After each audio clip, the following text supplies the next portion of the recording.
কিভাবে আইএলটিএস এর জন্য রেজিস্ট্রেশন করব? আইএলটিএস কিভাবে করে? অনেক টাকা লাগে? কি কি কাগজপত্র লাগে? ফর্ম কিভাবে পূরণ করব? কোথা থেকে ফর্ম নিব? এরকম অনেক প্রশ্ন আমাদের মনের মধ্যে আছে। চলুন আজকে সেসব নিয়ে আমরা একটু বিস্তারিত কথা বলি। প্রথমেই জেনে নেই যে আইএলটিএস পরীক্ষা দিতে হলে আমাদের কি কি জিনিস দরকার হবে। প্রথমেই আমাদের দরকার হবে আমাদের ভ্যালিড পাসপোর্ট অথবা ন্যাশনাল আইডি কার্ড। বৈধ পাসপোর্ট বা এনআইডি ছাড়া এই পরীক্ষায় অংশগ্রহণ করা যাবে না।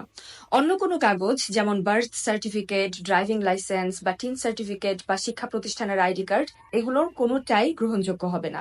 অবশ্যই মাথায় রাখতে হবে যেন আপনার পাসপোর্টের মেয়াদ থাকে এবং আপনার পাসপোর্ট এবং এনআইডি দুইটাই যেন বৈধ হয়। এরপর আপনার ফটোগ্রাফ লাগবে পাসপোর্ট সাইজের। তবে এখন অনেক জায়গায় এটা আর লাগছে না, তবুও রেডি রাখবেন দয়া করে, যেন রেজিস্ট্রেশন করতে গিয়ে অযথা কোনো ঝামেলায় না পড়তে হয়। এরপর আপনাকে একটা রেজিস্ট্রেশন ফর্ম পূরণ করতে হবে। ঠিকানাটা একটু দেখুন, www.ielts.org। এই ঠিকানাতে গিয়ে আপনি অনলাইনে একটা ফর্ম পূরণ করে ফেলবেন। এবার বলছি রেজিস্ট্রেশন ফি নিয়ে। আপনাকে একটা ফি প্রদান করতে হবে।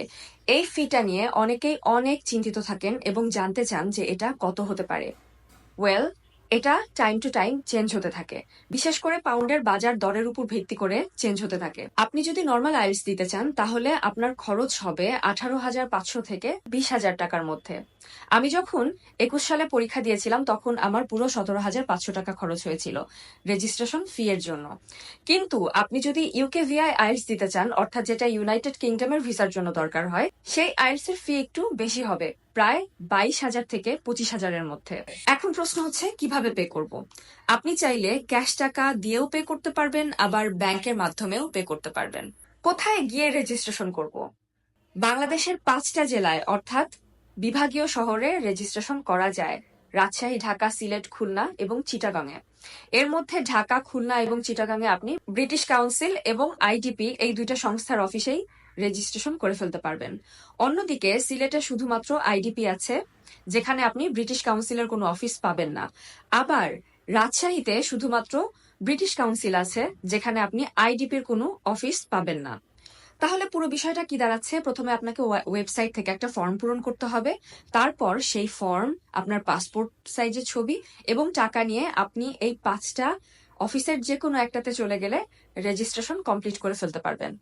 এখন আর একটা ইম্পর্টেন্ট প্রশ্ন হচ্ছে কখন রেজিস্ট্রেশন করব। আচ্ছা, এর মধ্যে ম্যান্ডেটরি হচ্ছে আপনি যেদিন পরীক্ষা দিতে চাচ্ছেন তার মিনিমাম 15 দিন আগে আপনাকে রেজিস্ট্রেশন করে ফেলতে হবে। ধরুন আপনি যদি সেপ্টেম্বরের 15 তারিখ পরীক্ষায় অংশগ্রহণ করতে চান, তাহলে আপনাকে সেপ্টেম্বরের 1 তারিখের মধ্যে রেজিস্ট্রেশন করে ফেলতে হবে। কোনোভাবেই আপনি যেদিন পরীক্ষা দিতে চান তার 1 বা 2 দিন আগে রেজিস্ট্রেশন করতে পারবেন না, এবং আপনাকে সে রেজিস্ট্রেশন করতেও দেওয়া হবে না। তবে ভালো হয় যদি আপনি প্রায় 6 মাস আগে রেজিস্ট্রেশন করেন। এটার একটা বিশেষ কারণ আছে। এই কারণটা হচ্ছে যে আসলে আপনি একবার আইএলটিএস পরীক্ষা দেওয়ার পরেই যে আপনার কাঙ্ক্ষিত ফলাফলটা পেয়ে যাবেন, এটা কিন্তু সবসময় নাও হতে পারে। এই কারণে 6টা মাস হাতে সময় রেখে যদি আপনি রেজিস্ট্রেশন করেন এবং 6টা মাস অনেক ভালো প্রস্তুতি নিয়ে তারপর আপনি পরীক্ষায় অংশগ্রহণ করেন, সেক্ষেত্রে আপনার ভালো স্কোর করার সম্ভাবনা অনেক বেশি থেকে যাচ্ছে।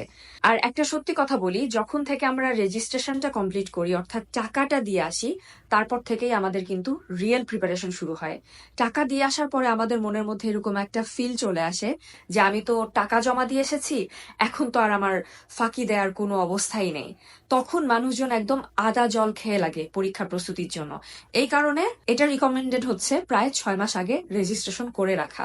যদি 6 মাস আগে থেকে রেজিস্ট্রেশন করাটা আপনার জন্য একটু বেশি কঠিন মনে হয়, সেক্ষেত্রে আপনি 3 মাস আগে রেজিস্ট্রেশন করে রাখতে পারেন। সবার সফলতা কামনা করছি।